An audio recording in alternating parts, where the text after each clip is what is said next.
संस्कार अपने अपने।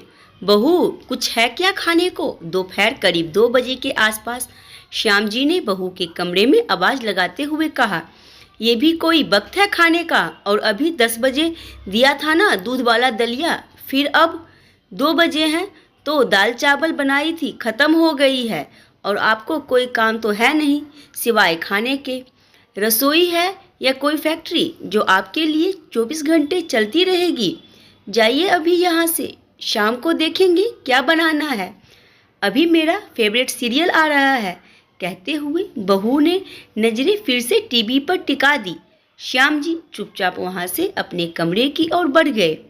ये सब कुछ घर का काम करने वाली रूपा देख रही थी।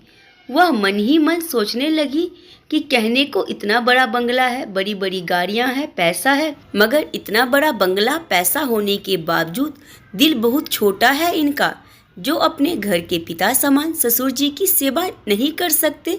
कम से कम उन्हें भूखे पेट तो मत रखो। काश अगर मेरे ससुर जी होते तो मैं पिता की भांति उनकी सेवा करती। काम करते करते अचानक रूपा को याद आया, ना जाने कितने फल, बादाम और काजू डाइनिंग टेबल पर पड़े पड़े सड़ते रहते हैं और अधिकतर सामान खराब होने पर फेंक दिए जाते हैं। घर के बच्चे उन्हें देखते तक नहीं, क्योंकि उन्हें फ्रेश चीज़ें खाने का शौक है। उस पर वो क्या कहते हैं, हाँ, जंक फूड। वह तो उन चीज़ों के शौकीन हैं। ये फल मेवे वह देखकर अनदेखा कर देते हैं। साहब मालकिन को जहाँ अपने काम और किटी पार्टी से फुर्सत नहीं है तो वह क्या खाएंगे और क्या देखेंगे? बच्चे बेचारे बुजुर्ग दादाजी, तो उनका मुंह तो बिना दांतों की बस्ती है। उनकी दाल तो खिचड़ी दलिया से ही गल सकती है, तो वह क्या खाएंगे फल मेवे? तभी कुछ सोचते हुए रूपा का चेहरा खिल उठा। उसने एक मुट्ठी मेवा सिलबट्टे पर पीसा और जरा से दूध में एक पके केले के साथ मसलकर बुजुर्ग श्याम जी को पकड़ा दिए और बोली, बाबूजी चुपचाप खा लीजिए, आपको भूख लगी है ना? अब प्यासी को थोड़ा सा पानी मिल जाए तो वो अमृत समान होता है। बूढ़े श्याम जी भीगी हुई पलकों को साफ करते हुए तेजी से खाने लगे। उन्हें संतुष्टि से खाते हुए देखकर रूपा को भी संतुष्टि मिल रही थी। अब तो ये रोज का नियम हो गया।